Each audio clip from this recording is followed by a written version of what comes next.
Hello dear students, in this video we are going to discuss about the co-integration and angle Granger test। तो देखिए, सबसे पहले आपको समझना है कि मैंने ऑलरेडी डिस्कस किया कि अगर हम एक रिग्रेशन रन करते हैं नॉन स्टेशनरी टाइम सीरीज़ का एक दूसरी नॉन स्टेशनरी टाइम सीरीज़ का, तो एक स्पूरियस रिग्रेशन आता है। क्या आता है? यूजुअली स्पूरियस रिग्रेशन आता है। तो इस केस में जो हमारे जो भी आउटकम्स आते हैं वो रिलायबल नहीं आते हैं, जो हमारा मॉडल इन्फॉर्मेशन देता है वो करेक्ट नहीं होता है, ठीक है। पर ये ऑलवेज़ ये ट्रू नहीं होता है। कई बार क्या होता है कि हमारा जो है शॉर्ट रन जो मॉडल होता है उसमें जो हमें पूरी तरह से इन्फॉर्मेशन नहीं मिल पाती है कि जो नॉन स्टेशनरी सीरीज़ है कि उनके बीच में कोई रिलेशनशिप है या नहीं है, ठीक है। तो देखिए, regression typically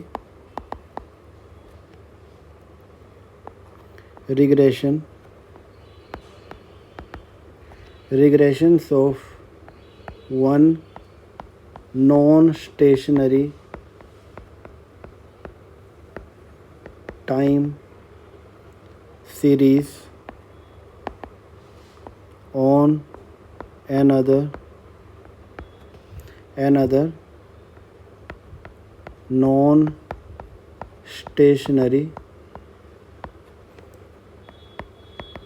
time series results into spurious regression। Okay, इसको क्या कह रहे हैं हम? स्पूरियस रिग्रेशन या नॉनसेंस रिग्रेशन भी इसको बोलते हैं। तो इसका मतलब ये है कि जब आप एक नॉन स्टेशनरी टाइम सीरीज़ का रिग्रेशन रन करते हैं, किसमें? नॉन स्टेशनरी दूसरी टाइम सीरीज़ पे। जैसे मैं यहाँ पे ये y को मैं कंजम्पशन एक्सपेंडिचर ले लेता हूँ, ठीक है। ये β1 इंटरसेप्ट आ जाता है, प्लस मेरा जो डिस्पोजेबल इनकम है β2, ये मेरा x डिस्पोजेबल इनकम है, ठीक है, और एरर टर्म है। तो यहाँ पे देखिए मैं रिग्रेशन रन कर रहा हूँ। दो टाइम सीरीज़ है हमारे पास। एक टाइम सीरीज़ कौन सी है? एक टाइम सीरीज़ हमारे पास y का है जो हमारा कंजम्पशन एक्सपेंडिचर बता रहा है, एक हमारी डिस्पोजेबल इनकम बता रही है, ठीक है। अगर ये दोनों नॉन स्टेशनरी सीरीज़ है तो इस केस में मैं रिग्रेशन रन करता हूँ तो ये क्या? स्पूरियस रिग्रेशन आएगा। पर ये ऑलवेज़ ऐसा नहीं होता है। कई बार क्या होता है कि शॉर्ट टर्म में हमें लग रहा है कि इनके बीच में रिलेशनशिप नहीं है, पर लॉन्ग टर्म वाला रिलेशनशिप होता है, ठीक है। जैसे मैं यहाँ पे एक एग्जांपल देता हूँ कि एक कंजम्पशन आपका इनकम इंक्रीज़ होता है, उस हिसाब से आपका कंजम्पशन इंक्रीज़ नहीं हो पा रहा है, कि डिफरेंट तरीके से ये चलती है। जैसे मैं यहाँ पे एक ड्रॉ करता हूँ line,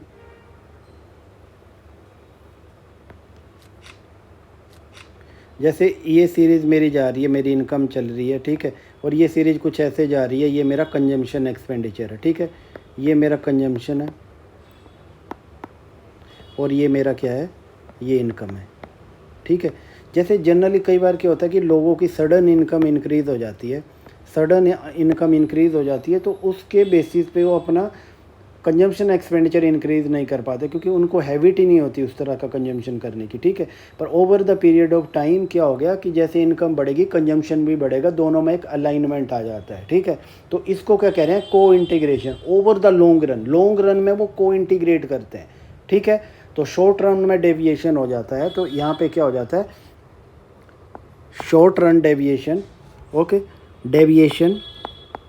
deviation in the short run but equilibrium or real relationship is restored over the long run, ठीक है। और इसके लिए कुछ कंडीशन है। आपको कैसे आइडेंटिफाई करना है? तो फर्स्ट ऑफ ऑल आपके पास सीरीज़ नॉन स्टेशनरी होनी चाहिए और ये स्टेशनरी क्या होनी चाहिए? जैसे हमारा सीरीज़ आ गया, स्टेशनरी हो जानी चाहिए, ये स्टेशनरी सीरीज़ बन जानी चाहिए। सेम लेवल ऑफ डिफरेंस, जैसे मैं I1 कर देता हूँ, ठीक है, इसको फर्स्ट डिफरेंस पे ये स्टेशनरी बन जाता है, ठीक है। और दूसरा हमारा क्या करना है? लीनियर कम्बिनेशन इसका जीरो लेवल पे। लीनियर कम्बिनेशन क्या हो जाता है? जैसे मैंने ऊपर ये लिखा हुआ है कि y t equal to β1 plus β2 X T plus मैं एरर टर्म कर देता हूँ। अगर मैं एरर टर्म को यहाँ पे अलग कर देता हूँ, इसको लीनियर कम्बिनेशन बना देता हूँ, तो ये आ जाएगा हमारे पास माइनस बीटा 1 माइनस बीटा 2, ये एक्स टी आ गया। ठीक है, तो ये लीनियर कम्बिनेशन बन गया। क्या बन गया? ये लीनियर कम्बिनेशन बन गया। और linear combination must be stationary. और लीनियर कम्बिनेशन क्या होना चाहिए? ये आप एरर टर्म आपका क्या होना चाहिए? ये स्टेशनरी होना चाहिए 0 लेवल पे।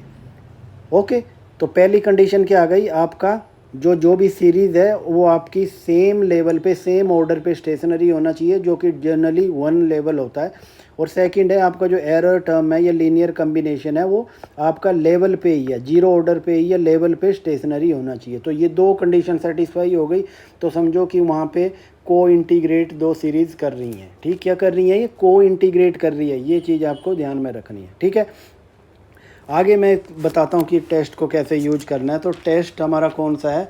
इसमें एंगल एंड ग्रेंजर करके टेस्ट हमारा आता है को इंटीग्रेशन के लिए।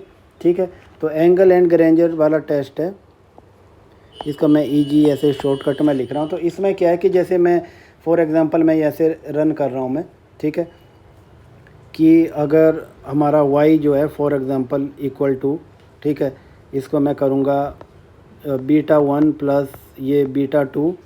ओके, ये एक्स टी मेरा आ रहा है। ठीक है, तो इसको मैं क्या कह रहा हूँ? इसको क्या कह रहा हूँ? ये मेरा लॉन्ग टर्म वाला मॉडल बन रहा है। क्या बन रहा है? इसको लॉन्ग टर्म मॉडल बोलते हैं। ठीक है, अब हमें देखिए, हमें क्या देखना है कि अब इसमें देखना है कि हमारा एरर टर्म जो आ रहा है वो हमारा उसमें यूनिट रूट है या नहीं है। ठीक है, तो आपको पता है कि एरर टर्म, जैसे मैं यहाँ पे लिख रहा हूँ, जैसे यू टी आ गया हमारा, यूनिट रूट हो तो हम कैसे देखते हैं इसको देखेंगे यू टी माइनस 1 देखेंगे। ठीक है, इस तरह से देखेंगे। तो इसको एक लास्ट वाले से हम माइनस कर देते हैं, तो ये आ जाएगा यू टी। और यहाँ पे यूनिट रूट है या नहीं वो हमें देखना है, जिसको मैं रो से डिनोट कर रहा हूँ। ठीक है, तो ये आ जाएगा यू टी। ओके, आगे माइनस आ गया, यू टी माइनस 1 आ गया। इसको करेंगे change U T, error term आ गया हमारा। और ये इसको आप आगे कुछ भी लिख सकते हैं, जैसे ये आ गया आपका रो माइनस 1 और आपका यू टी माइनस 1 आ गया। ठीक है, ये एक्सपेक्टेड वैल्यू है। ठीक है, तो यहाँ पे देखिए, अब इसमें हम देखेंगे कि ये स्टेशनरी है या नहीं है। ठीक है, अगर यहाँ पे अगर ये स्टेशनरी हो जाता है, ओके, यहाँ पे अगर यूनिट रूट आ जाता है, ओके, अगर यूनिट रूट आ जाता है तो स्टेशनरी नहीं है। ठीक है, अगर नहीं आता है तो ये स्टेशनरी है। अगर ये स्टेशनरी हो जाता है,